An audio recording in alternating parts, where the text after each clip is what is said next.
This meeting is being recorded. All right, well, that's taken care of. Well, thank you all for joining yet again. Kind of our last time together officially before you all head out into your summer rotations and family medicine experiences. So we just wanted to bring together some family docs out in the trenches doing their thing to kind of share their experiences, their journey so far in this awesome specialty choice, and just kind of where they are, what they're doing, how they got to where they are, and allow you guys to ask any questions that you might have. I have some prepared questions just like the last session, but please feel free to jump in, use the chat or unmute to ask questions of these experts.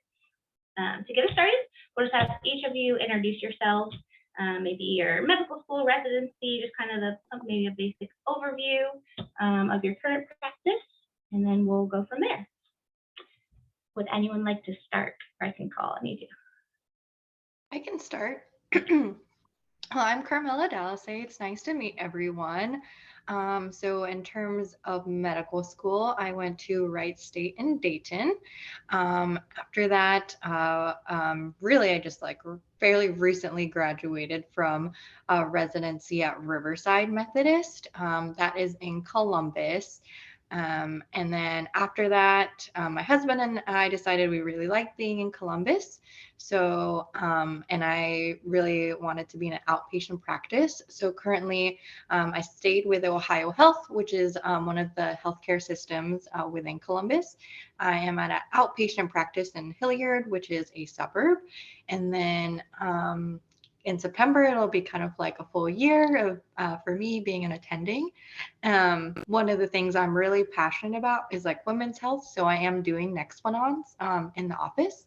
And also another thing I'm passionate about is pediatrics. So I've really made sure that I've gotten to continue to see newborns in the office and trying to focus on building that patient panel from that perspective.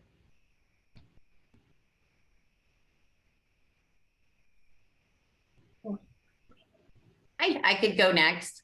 Hi, I'm Lisa Johns. I'm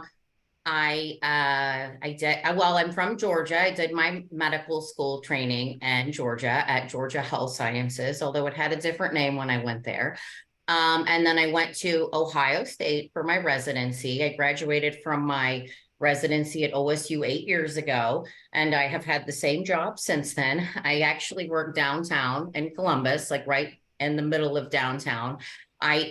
What I do is, I suppose, considered urban underserved. I work for a FQHC, which if you have more questions about that, we can get into that, but that stands for Federally Qualifying Health Center, which basically means that it's underserved in some way, either by geographic location or, due to people being uninsured or, socioeconomic factors. So yeah, I work downtown doing that. I love it. I probably do maybe a little bit more than a lot of family medicine doctors, some days even more than I want to do, because it can be hard to establish my patients with specialists, although I'm lucky to be in Columbus. So there's lots of specialists everywhere. It's a little bit different than doing rural underserved, but we actually do have a rural underserved clinic as well. And I supervise the physicians there because I am the medical director. But yeah, we do a lot. I always say, one of our nurse practitioners, I always tell him, we always call him a junior hepatologist, because he somehow has ended up having to treat liver failure multiple times because we can't, his patients have not kind of refused to go to specialists, and sometimes it just hasn't worked out. So we do a lot. It's interesting.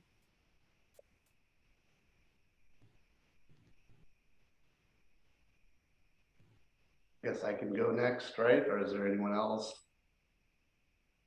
Being a little chivalrous here, let ladies go first. John Sharma.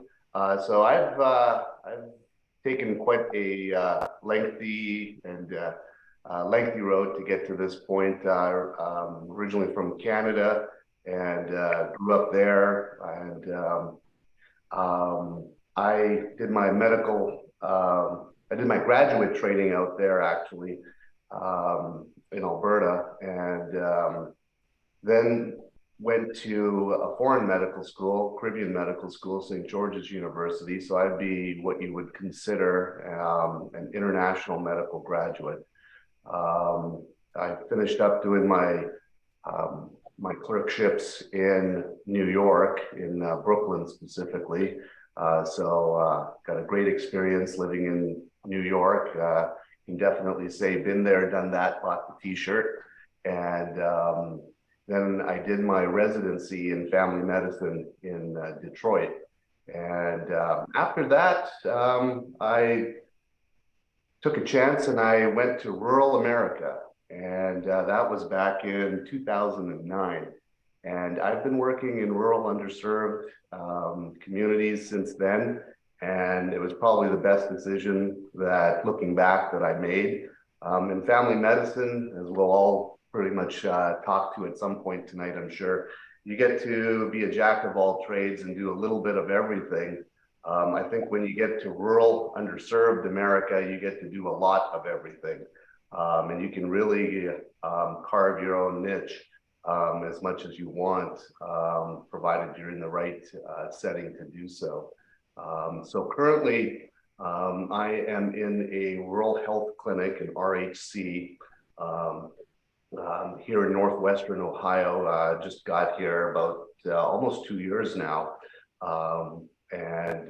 So we have a multitude of underserved populations and that we serve out here. And yeah, it's been once again, been very rewarding. I was at my last practice, what I thought would be, which was my first contract out of residency. I thought was going to be only for about 4 or 5 years, ended up being 12 years. And so I hope that that's testament to just how rewarding it can be. Thank you all for those introductions. Based on kind of what they've shared, are there any burning questions that we have to get us started? Anything you want to dive into based on some of their background? If not, I will kind of go to our list of questions. Okie dokie. Okay, so do you remember, this is kind of going to that family medicine choice. Do you remember when it was that you decided on family medicine and kind of the why did you choose the specialty? Anyone want to get started?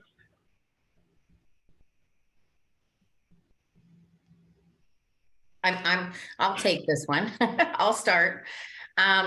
So I kind of chose family medicine late. I went to medical school to be a psychiatrist. I was always very interested in psychology. I was always interested in science too, but I really didn't think I was going to have the stomach for actual medical stuff. Oddly now I love doing procedures, but when I first started medical school, I was, nauseated by blood and things like that. So it's kind of amazing that I do a lot of procedures now. I did a lot of electives in psychiatry, and then I realized as soon as I did my family medicine rotation that I really loved it as well. So I did electives in both, and I kind of chose like down to the wire at the very last second because I realized I couldn't give up the variety in family medicine. I think I realized like pretty quickly, I mean, obviously family medicine can work in the hospital too. I definitely know plenty of family medicine doctors that do, but I realized pretty quickly that I liked outpatient. I liked the pace. I'm kind of high energy. So I kind of liked running around, talking to all kinds of different people. And I liked the relationship. When I did my family medicine rotation, I really enjoyed how the doctors would see people for years and they really knew them and they knew the family.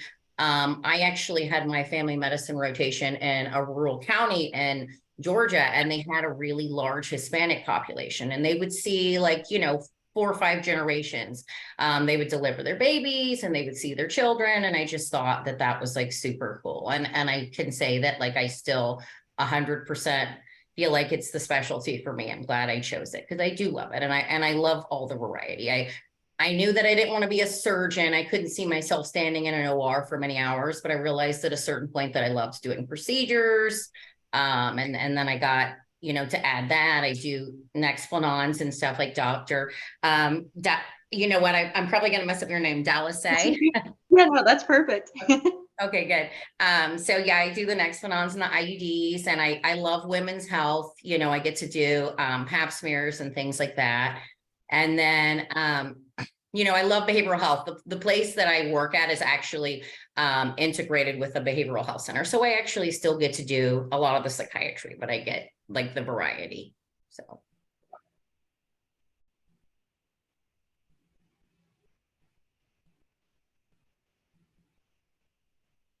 Dallas, do you want to go or? Yeah, sure, I can. So for me, I think it was actually towards the end of my like third year rotations is actually when I like decided I really liked family medicine. I'd done the rotation earlier and I really enjoyed it. I enjoyed the people that I worked with and things like that. And initially going in, thought I wanted to do pediatrics because I love seeing kids. And I actually was during my OBGYN rotation when I was like, oh my gosh, I love taking care of women. Don't love being like in the like OR as much, but I really like that side. And like, how can I see all these people and just seeing that in family medicine? I was like, yeah, you really get to do that full spectrum, see everyone, learn the interactions between family members. And then knowing that I'd be able to do that way. The other thing is I just felt like with the residents that I had like worked with as well as like the attendings during my family medicine rotation, I just felt like there were people I like enjoyed working with as well. We shared just like similar values and also just the way that they like really valued the relationship with patients as well. And they were just like colleagues that I could see myself working with. And they really like cared about each other as well. And I feel like I still continue to see that. I actually recently went to the AFP's like well-being conference and seeing that that is something that's important to family medicine.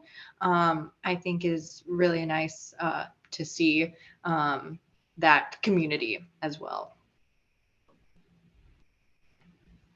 Thank you.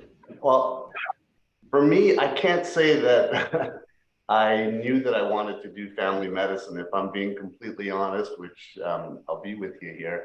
I said two things. I said I'll never be a family medicine doctor and I'll never work in a small town. So I'm definitely testament to the fact never say never in life. You know, family medicine was the very last rotate as an international student. Family medicine was the last rotation in my fourth year of medical school. I also, being an international medical grad, I had the opportunity to sign outside of the match at that time. And I had offers for psychiatry and for pediatrics at the beginning of my third year. But I thought, you know what, I better wait and see if what I really enjoy doing. And I had a blast for all of my rotations and realized that with surgery, that was not, I enjoy my sleep and I really didn't care to come in, get up at 3 o'clock and come in to round at 4. So I was like, this is probably not going to work out for me in the long run.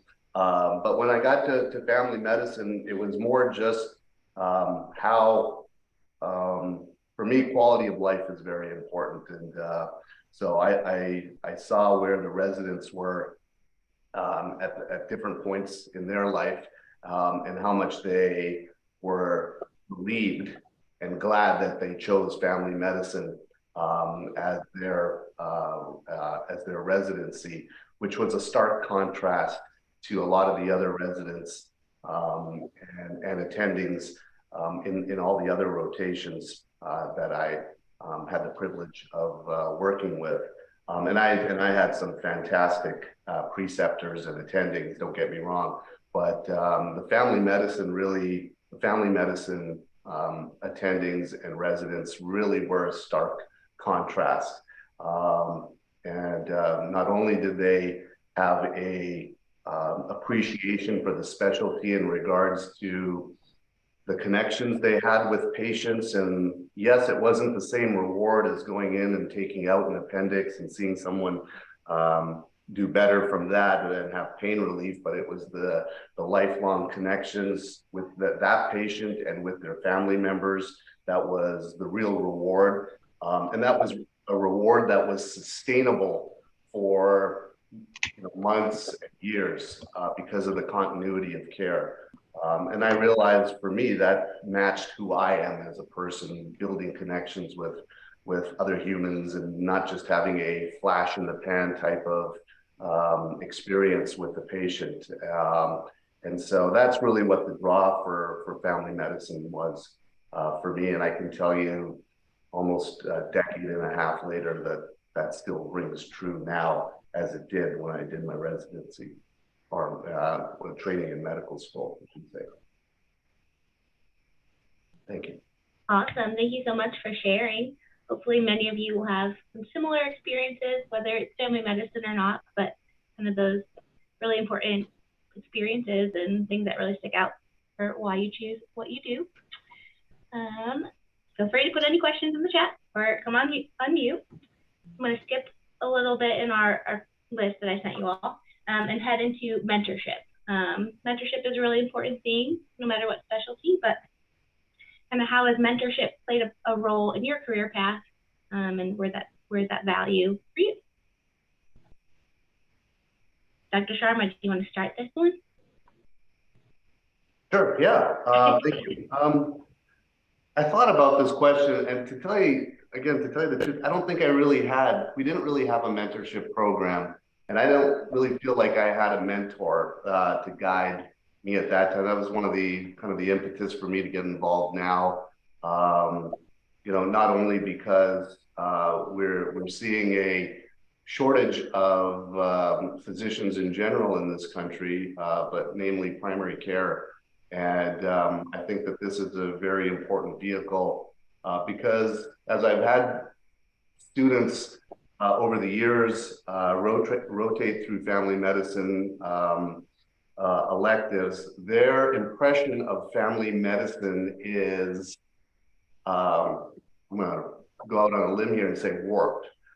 They don't really know what family docs do.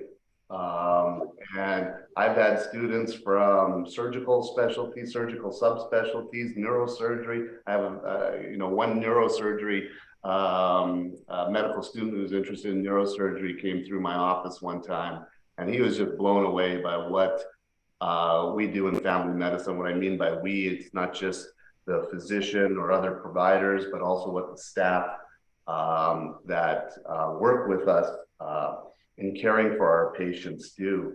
So I look back and I think about, wow, I wish I had somebody to mentor me in terms of getting an appreciation for family medicine even before I did family medicine in my 4th year. But that's kind of where I'm at now in terms of the whole mentorship aspect is to kind of do my part to hopefully have you guys look at family medicine as a potential specialty and really find an appreciation for that.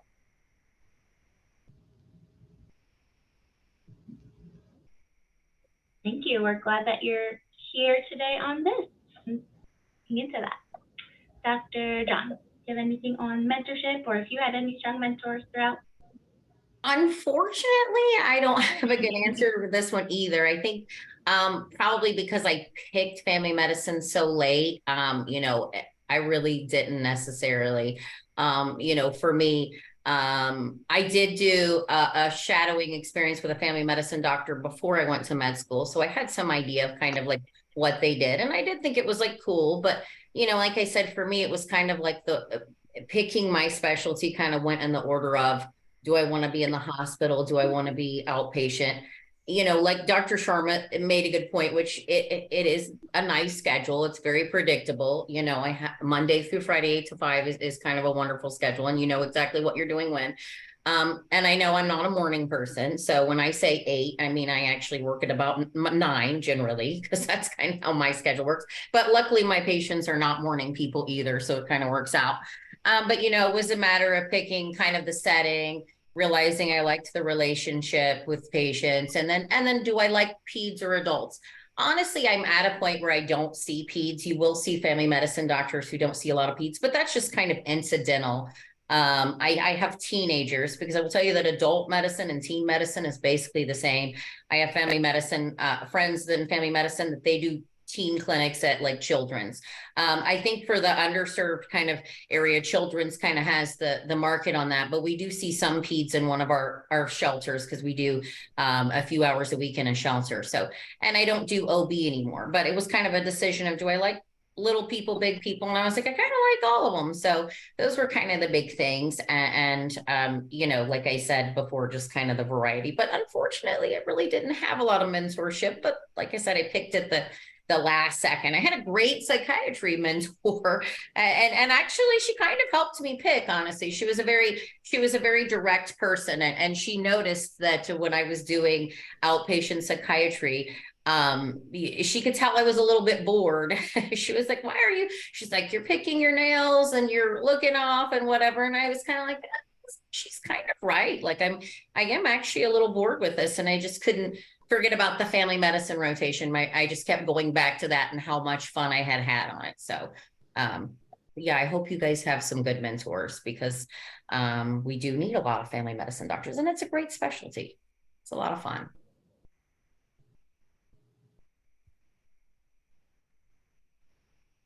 Do you have anything additional, Dr. Dallas? I think, yeah, I was gonna say similarly, I didn't really like have like a specific mentor or someone that I look towards, but I think a big thing is with throughout any of your rotations, if there is like someone that you do connect with, so either like a resident that you're working with or one of the physicians, I feel like most people who are really like passionate about whatever they're doing, they'd be happy to answer your questions afterwards, or if you have questions in the future about things. I think just make sure that when you like develop those relationships to keep those contacts. So if maybe you have questions about what family medicine would look like XYZ, or questions about really any part of the process, it's just good to maintain those contacts so you can always at least kind of touch base. Yeah, I think that's a great point, and it could be something that the OAP could assist with too. So if there are interests that you have, we have a huge network of family physicians across the state that we can maybe even pair, even if it's just a conversation. It doesn't have to be any sort of formal mentorship or, you know, things that's set up, but I'm sure the three of our panelists tonight would be willing to have a little conversation, just, you know, further it along. So definitely keep that in mind. Reach out to me anytime if there are, you know, I'd love to hear from a family doc who does this. I'm sure that we know someone that does. I have some questions in our chat. Thank you guys. This one is, what is one of the most unexpected moments that you have had working as a family medicine physician? An unexpected moment, something that's really stood out.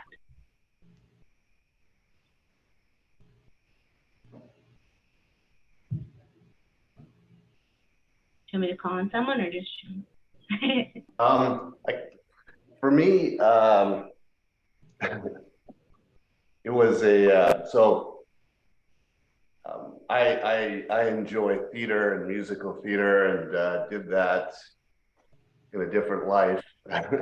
And but when I got to my first practice my first community practice out of residency, they actually had a very strong musical theater program. So I joined that, and I was probably doing about 2 shows on average per year. And we did a show in 2015 called The Nerd, and somehow I got typecasted and was the lead in that. But little did I know how frequent my patients would come to the shows, and you know, there was something that happened in that show, and I went to work the next day or the day after, and I opened the door, and lo and behold, there were my patients sitting there with brown paper bags over their heads, just like I had on during the show. And we just had a good, it was kind of a second take and good laugh about that. But I have fond memories of things like that happening. I had a very large pediatric practice in my first job, and I would always have the kids would always say, I saw you on stage doing this, and you were like this and that, and I had done Beauty and the Beast, and I was the Beast, and a lot of the kids would come in or come in up after the show, and you felt like they felt the connection with you, and because they're like, you're my doctor, and it's those kind of special moments that just solidify for me that it's not just a job, and it's all about the connections we make with patients who become important parts of our lives. And I think that gets missed in medical school. Those aspects. You learn a lot about the clinical, and you get taught about transference and countertransference and all that kind of stuff. And that's all important.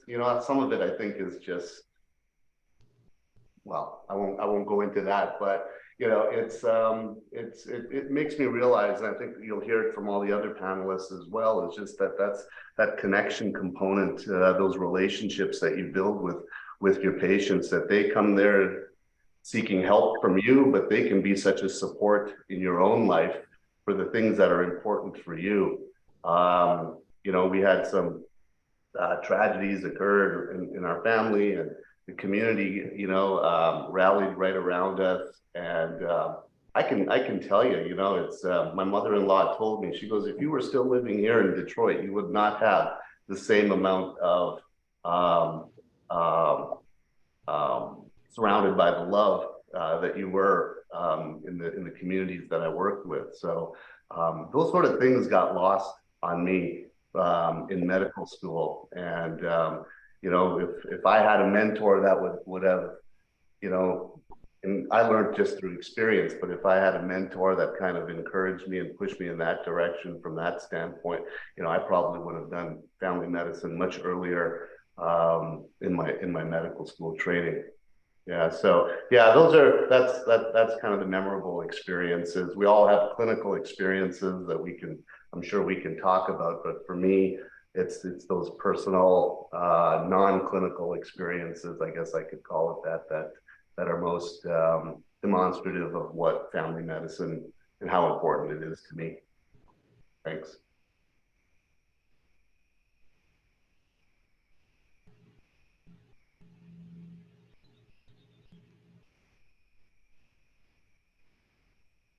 I can't necessarily think of like an incident, but one thing I will say is I get the cutest Christmas cards ever. And and sometimes you just mean so much more to somebody than you even realize until you get, until they write you the sweetest card. Sorry, it makes me almost teary-eyed when I think about my Christmas cards. So I took pictures of them because I wanted to remember them.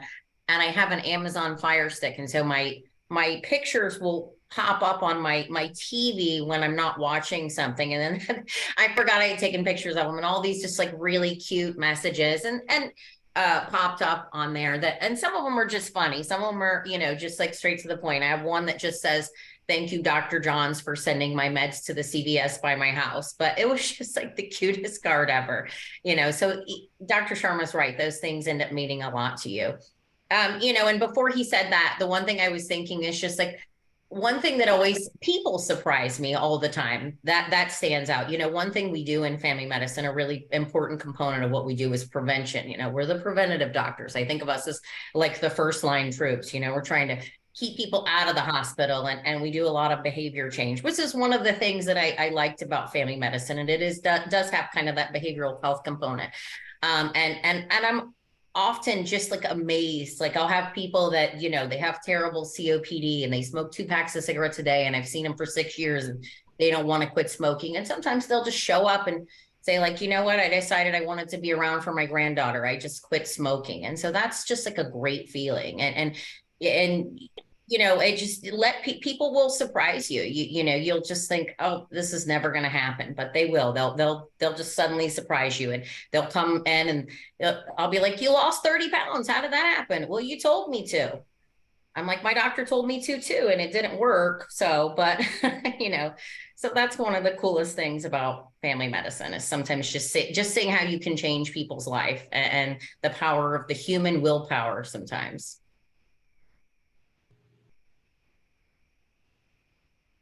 Yeah, I think the two things that came to mind, one was just going back to like the relationship piece of things is that patients, especially because me just being like a new time mom, they like always ask about how my little one is doing, which is just like really sweet. Even though, you know, really the focus of when they're with me during the appointments is, you know, me talking about their health. It's just always nice to hear that they care about how I'm doing and how Francis is doing as well. And then the other thing that kind of came to mind in terms of like unexpected, I guess, is since I'm seeing a lot of new patients, I wasn't expecting this, but I've had a good number of um, refugee patients because Columbus Wool has like a pretty good large like refugee population.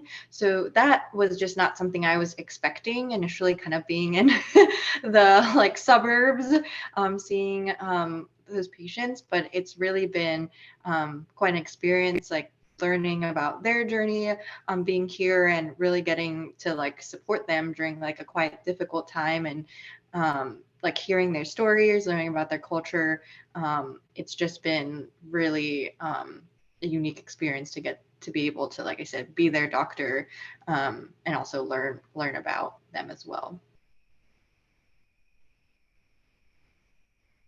Thank you all. Those were very special moments, and I think hallmarks of kind of what makes family medicine so unique and special for sure. We have a question in the chat for probably Dr. Johns, but just kind of could you dive into what an SPHC is just a little bit more, how it works, and maybe what the differences is there from traditional practice settings?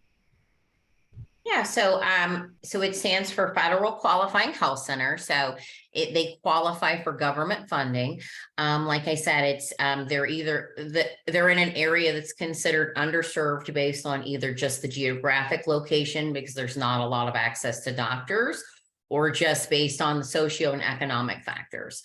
You don't have to have insurance to come to them, and they charge you based on a sliding scale fee, which is based on your income. It's a very like it's a very good fee. Like we do see, you know, honestly at Southeast, probably about 40% of my patients are homeless, but then we do have people who are just like middle class and they happen to be uninsured, and it's cheaper for them to come to us and pay the sliding scale fee than go to a regular office and pay a couple of $100. It's very reasonably priced.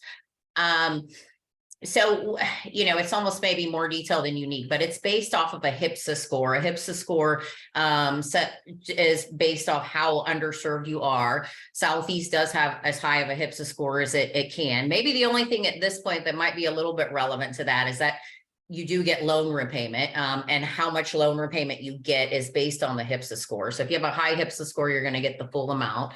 And so they are charged based on a sliding scale fee. We have certain benefits that other clinics don't have. So we have our own pharmacy. It's called a 340B pharmacy. They're also charged based on a sliding scale fee. We have a lot of meds on that are like $2. Not every med, not obviously like some super expensive like brand name, but we have medications for like most conditions. The other thing that we have that other clinics don't have is we have the ability to sign people up instantly for Medicaid. It's called presumptive. I can have somebody that we call a navigator sit down with a person, sign them up and they can find out before they even leave the visit if they have Medicaid. They can get it for them instantly. It's called presumptive. It takes like 4 to 6 weeks to get the full Medicaid, but they can start using it. It'll pay for meds. I can do a referral to a specialist using that. You know, and I think a component of like it's important in any family medicine. Like when you know, I always tell kind of like my 3rd years and 4th years what to ask when they're going and doing residency interviews. you're probably not even in this mind frame yet, but when you start to look for a job in a residency, one of the things you want to find out in family medicine is how was the support in the clinic, right? And so any kind of family medicine practice is going to have social workers and things like that. But it's especially important in our setting because, you know, if, for example, if somebody lives in a homeless shelter, which many of our patients do, and they have diabetes, you're going to have a much harder time treating their diabetes because of the homeless shelter is going to feed them what's affordable, which a lot of times are, you know, boxed noodles or spaghetti. So, you know, a high carb diet, things like that. So, you know, all these things affect their overall health. So we do have a lot of supports in place. We have care managers. They're kind of like social workers and they do a lot for the patient. You know, but otherwise we kind of have the typical setup of like a primary care in general, other than kind of those extra factors. At Southeast is a little different because we do have the behavioral health side too, though. And so the behavioral health side, they get like entire teams. They get like a team that they have like a direct case manager, which is like super helpful because sometimes when they're lower functioning, so our teams are kind of based off their diagnosis. Like we have teams that are primarily people that might have like developmental delay, or we have teams that are kind of for people who have like schizophrenia and if they're decompensated, they're on a specific team. If they're homeless they're on a specific team. Like we literally have case managers that go out to homeless camps and like find people. They'll bring them to their appointments. Some of them who might be lower functioning, the case manager comes to the appointments with them to kind of help them understand things and things like that. So, I mean, that's kind of the main thing. And you can not only can you get loan repayment during it. I knew I was going to do underserved. I just wasn't real clear what setting or things like that. I've been interested in it for a long time. But you can, if you know, when you're in med school, you can actually sign up and they will pay for your a big chunk of your med school during med school. But you can also, once you're graduated, do it after residency, and you will get loan repayment you can get it from the city and the state as well. Great, thank you. And Eric, if you have any follow-up questions, feel free to throw those in the chat. After that, I also shared our playlist from the past couple of years of sessions. We had representatives from the Ohio Association of Community Health Centers do a presentation 2 of the years and just kind of give a brief overview of FQHCs, what they do, and all of that. So those are great resources and sessions to check out if you have time. But if you have further questions, I have contacts there as well. Let me know. We can kind of keep that interest going if you have it, for sure. Well, and you guys you're welcome to give them my email if they have questions as well. Sure. Thank you for that. And then we have Suzanne. She would like to ask a question. Yeah, so I already kind of started my preceptorship program, and I rotate at a clinic with multiple doctors, all family med. And I noticed that almost everyone have their kind of almost their niche or subspecialty, someone who always does the women healthcare or like the IUDs or joint injection, while someone else might be always seeing patients with addiction medicine related to topics, or your typical family med doc who see everything. You have one mental health, one diabetes, one hypertension, one back pain. It was like all over the place. And I was wondering if any of you did any, I guess, certificates or fellowships after family med residency, or did you feel like your residency prepared you for all of this just from those 3 years, or what was your experience like?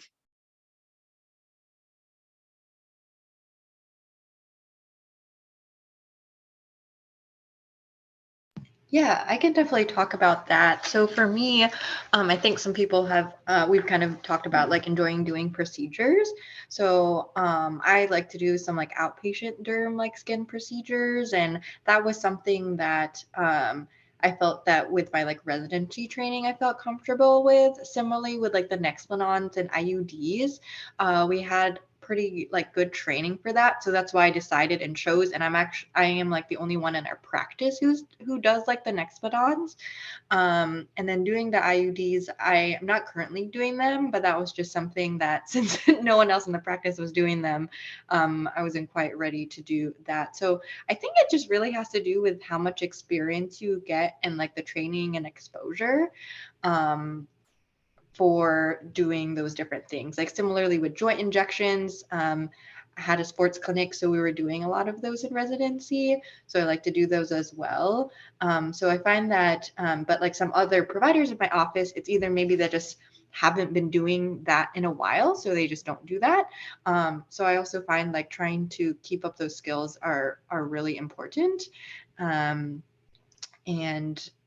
you'll be able to figure out if it's like based on your experiences, would I need a fellowship for this or not, in terms of how much of maybe XYZ you want to do.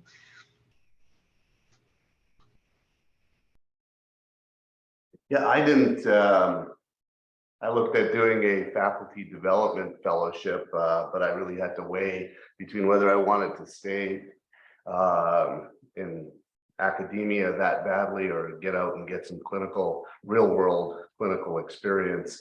And I'd say over the last 15 years, there's become some slightly more opportunities to get involved in fellowship and certification, get certifications in even things like sleep medicine, which I think is fantastic, that those sort of opportunities exist after a family medicine residency.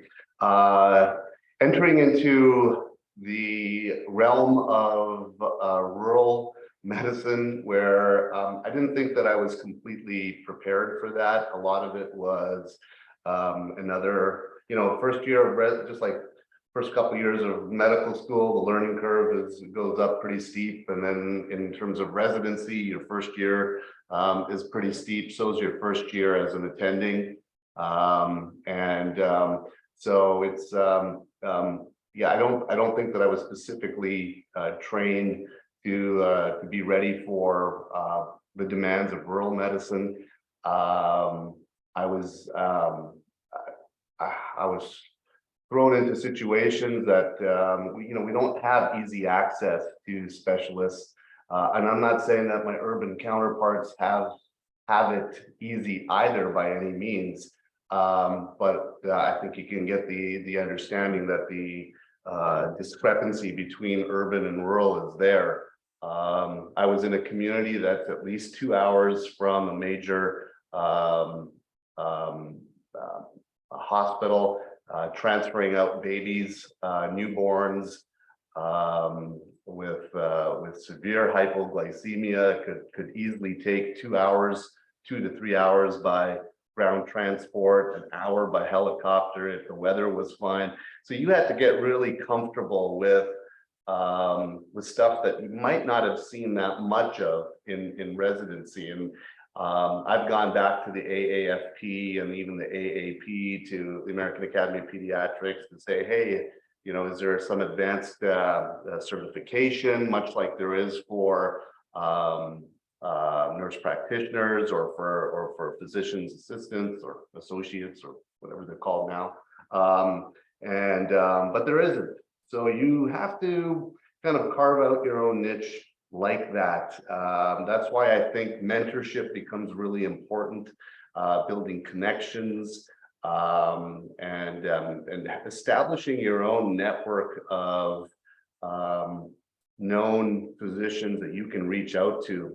There would be so many times that I would be able to call or text my neonatal colleagues that I met during medical school and residency, of all things, and say, hey, can you help me out with this? So that's why programs like this become so critical, and you don't realize it right now while you're sitting where you're at, and that becomes really your foundation for being successful. But not to take away from any of these fellowship programs, especially if you have a specific interest in like sleep medicine,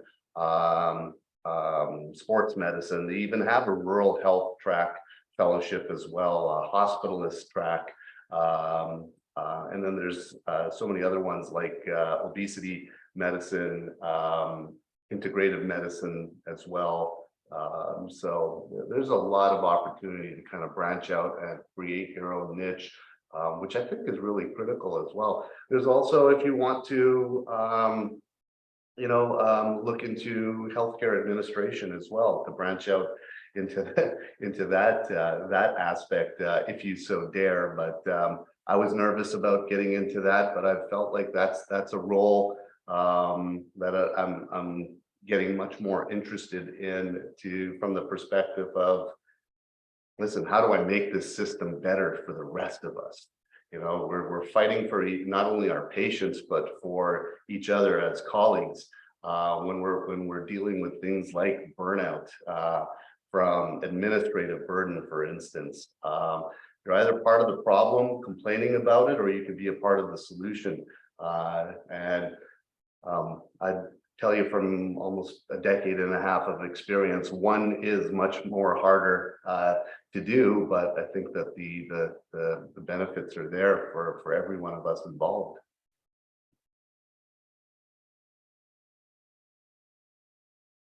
Yeah, I did not do a fellowship either, but make sure you know what fellowships are offered before you pick family medicine, because I met a family medicine doctor that was very upset he couldn't be a cardiologist, which I thought was a little crazy. He didn't ask before he went into it. But you know, you can, you know, you're going to do conferences, you know, ongoing. Most places will pay for a conference and give you a week off for a conference. And I've done some certifications.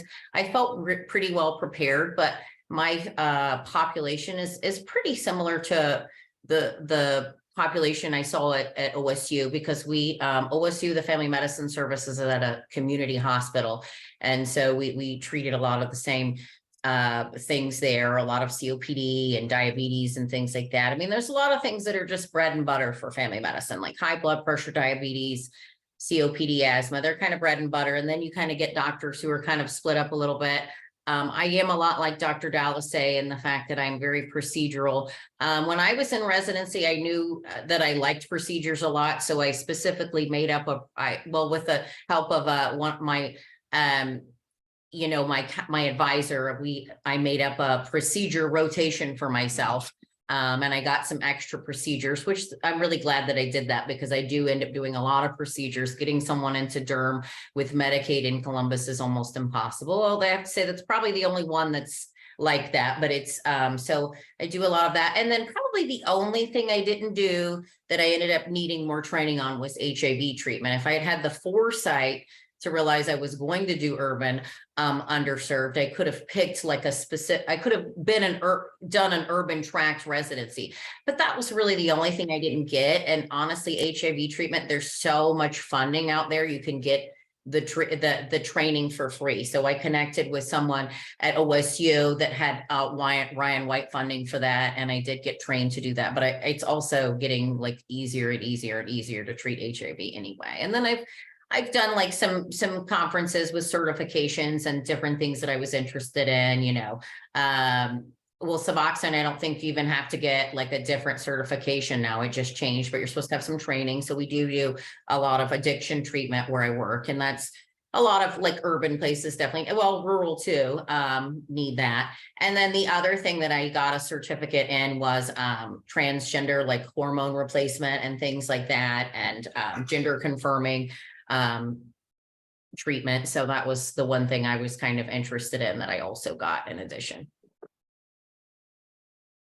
But yeah, you can kind of do whatever you want. I mean, we have somebody in the clinic that loves doing feet stuff. And I can do just about any gross thing there is. Not much bothers me, but feet, it's just, I don't care for feet. So we call it Nails by Dr. Nelson, and we send the feet to people with the big thick toenails to Nick, because I will tell you, the one time I broke down and cut some toenails for my patient who really needed it, that one of them literally flipped up in the air and went straight down my shirt. So I was pretty much done after that. But yes, you can kind of make it whatever you want, for sure.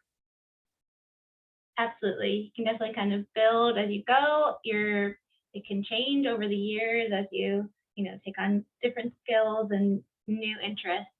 But that foundation of family medicine really allows you to do that and build from there. So thank you for those. Well, we are rounding up the hour. If anyone has any last minute questions, feel free to chime in or throw those in the chat.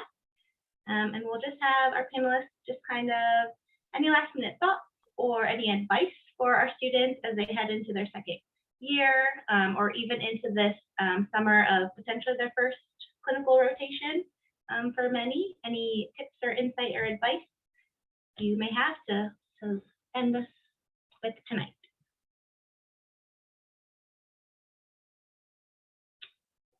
Dr. Dallas, do you want to start?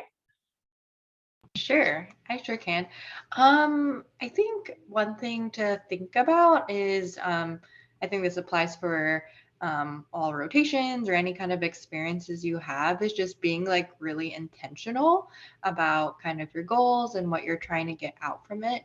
When I kind of look back, when I was just kind of reflecting and thinking about when I did the kind of preceptor program that they had, like when I was a second year and just going through residency and like medical school, I think one thing I I could have like done differently was being a little bit more intentional. Okay, like what are my goals, or like maybe what's one thing I'm going to learn today, or even like looking back or reflecting a little bit more frequently, because taking that time to really be thoughtful and, like I said, intentional about how the day-to-day goes. I think time can fly by so fast, and the next thing you know, you're like, oh my gosh, I'm done with my second year, my third year, and all that stuff. So taking that time to think, be intentional, and just reflect on the different experiences that you'll get to have.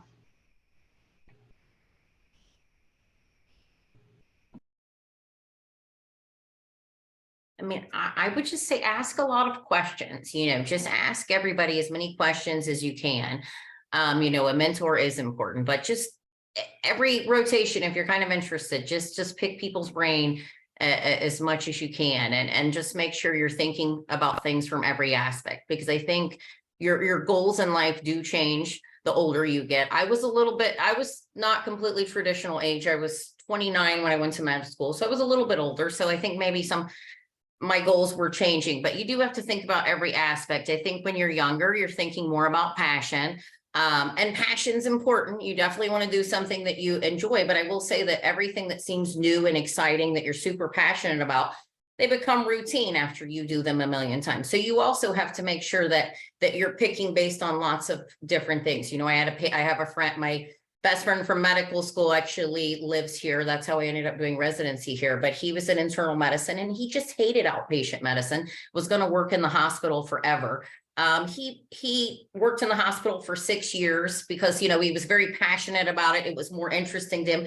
But a lot of it became routine because he'd seen a lot of things. And then now he's an outpatient doctor and he just loves being an outpatient doctor. So, things will change. So just make sure you're kind of thinking about it from every perspective, and you follow your heart like that. I mean, I know it sounds kind of like cliche, but for me, that's always been kind of my motto. Like what's sticking with me? What's really sticking with me? What is my intuition kind of pushing me towards?